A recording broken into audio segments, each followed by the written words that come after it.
Помните, мы в прошлый раз вам рассказывали про чихание? Я еще говорил, что это такая интересная система самоочистки организма. Мол, пыль попала в нос, чтобы каждую ноздрю отдельно не сморкать, один раз чихнул и все. Так вот, оказывается, чихание – это еще опасный элемент в жизни. Вот никто же из вас ни разу в жизни не чихал с открытыми глазами. А знаете почему? Потому что в этот момент молниеносно давление поднимается в черепной коробке, и глаза могут просто вылететь и болтаться вот так вот на веревках. Именно поэтому говорят, что если у вас есть повышенное внутричерепное кровяное давление, то чихом можно себе даже вызвать... нельзя. Инсульт можно чихом? Слушайте, очень много вопросов. Давайте смотреть второй сюжет про чих.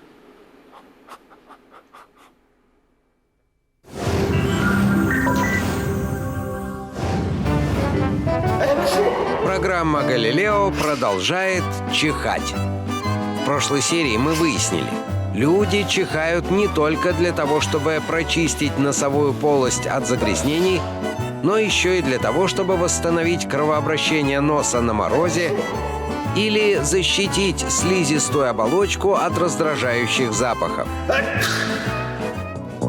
Сегодня с помощью добровольцев Андрея и Вики мы найдем ответы на 5 вопросов, начинающихся на «можно». Можно ли сдержать чих? Можно ли чихать, не болея? Можно ли чихнуть другими звуками? Можно ли начихать с уважением? И можно ли чихнуть с открытыми глазами? Итак, первый вопрос. Можно ли сдержать чихание? Чихательный рефлекс вряд ли получится вызвать или остановить усилием воли. Но, как мы выяснили, вдохнув частицы молотого перца, человек, сам того не желая, начинает чихать. Перец раздражает слизистую оболочку носа, активируя чих. Посмотрим, как скоро наши добровольцы сдадутся и обчихаются.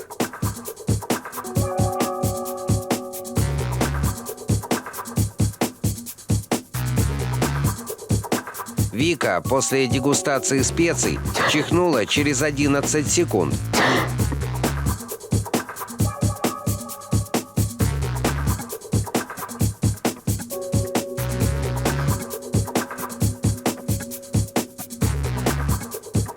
Андрей продержался 26 секунд. Но если чих – неконтролируемый процесс, может и бороться с ним бесполезно. Не спешите. Есть мнение, что сдержать чихание помогает массаж носа. Нервные окончания, расположенные внутри носовой полости, отправляют в мозг сигнал «пора чихнуть». Если потереть нос, мозг получает вторую команду, уже от внешних рецепторов, и принимается за обработку новых данных. В результате чих откладывается. Пора проверить, насколько хорош античихательный массаж на практике. Сможет ли Андрей не чихать в течение минуты? Увы, сдержать чих не получилось, но его удалось отложить на 25 секунд. А какие результаты будут у Вики? Прошла минута. Девушка не чихнула. Выходит, массаж переносицы действительно помогает сдержать чихание. А у нас второе «можно». Можно ли чихать, не болея? Когда кто-то рядом чихает, принято говорить «будьте здоровы» или «убегать подальше». Если чихаешь, значит болеешь. Верно ли это утверждение? Бактерии и вирусы, атакуя нос, выделяют яды, токсины. Они разрушают мембраны бокаловидных клеток, тех, что вырабатывают защитную слизь, которая выходит наружу и нейтрализует вредителей. Чихая, организм избавляется от излишков слизи. Выходит, когда человек чихает, он еще не заболел, а только борется с атакующими нос микробами. Чихать полезно для здоровья самого чихающего, А вот окружающим лучше желать здоровья самим себе. На очереди третий вопрос. Можно ли чихнуть с другими звуками? Во всех языках чихательный рефлекс называется по-разному. Например, в немецком «нисен», в турецком «аксырмак», в итальянском «старнутире». Но независимо от национальности, все люди, чихая, издают звук, напоминающий апчхи. А что, если во время чиха попытаться начихать что-то другое? Например, Галилео. Проведем эксперимент. Попросим добровольца Диму внимательно слушать и не подглядывать. Итак, Андрей должен попробовать чихнуть нам простое слово «очки».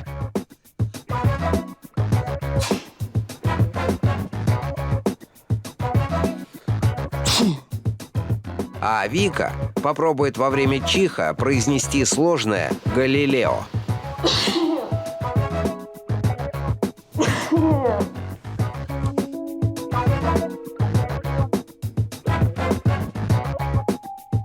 Теперь предложим ребятам прочихать нам слова «окно» и «гриб».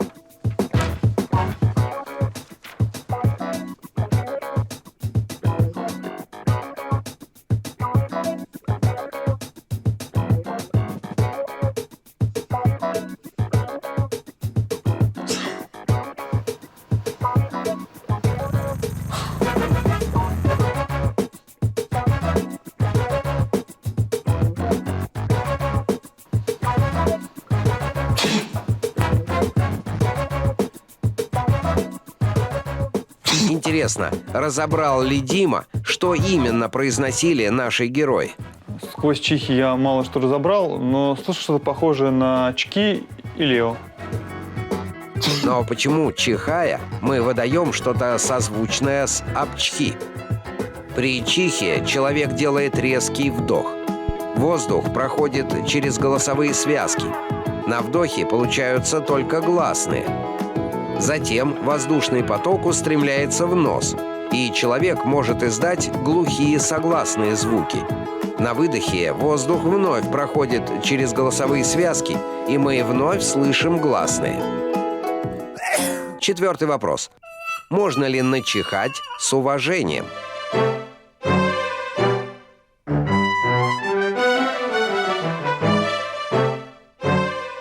Наши предки не связывали чих с пренебрежительным отношением к окружающим, и чихания вовсе не стеснялись. Кавалеры, отправляясь на бал, брали с собой коробочку нюхательного табака. Чих считался уважительным способом обратить на себя внимание дамы. Но почему сейчас чихание сравнивают с наплевательством?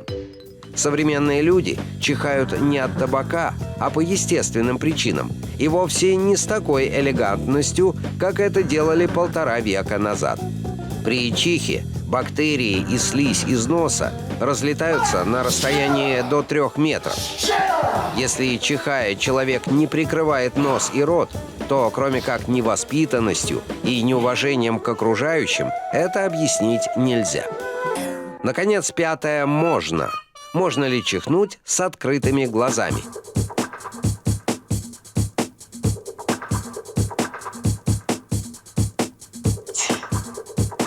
Попытки чихнуть, не раскрывая глаз, обречены на провал.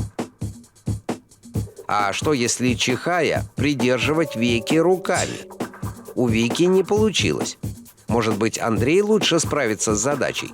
Посмотрим.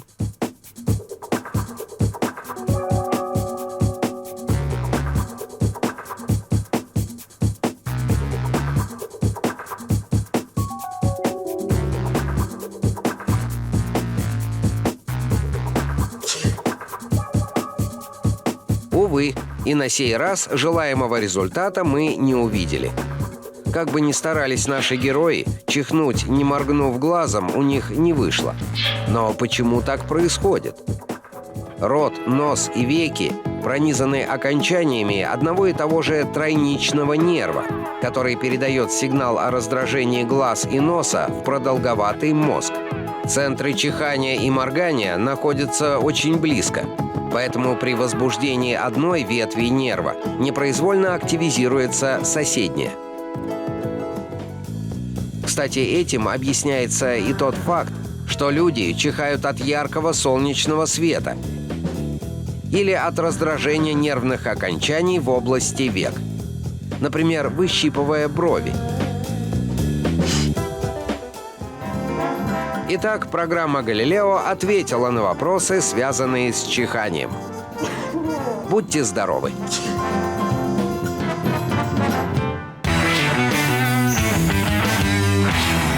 Почему-то, когда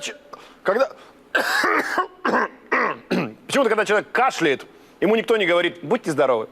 А вот когда человек я не буду сейчас. Когда человек чихает, ему все говорят «будьте здоровы». Хотя чих, на самом деле, это не признак болезни. Это просто признак, может быть, там, табачку нюхнул человек и все. А? Так почему же... Спасибо. Так почему же все-таки, когда человек чих... Да я сказал уже все. Хватит. Взяли, запороли отводку. Ай, ладно, смотрим программу «Галилео» дальше.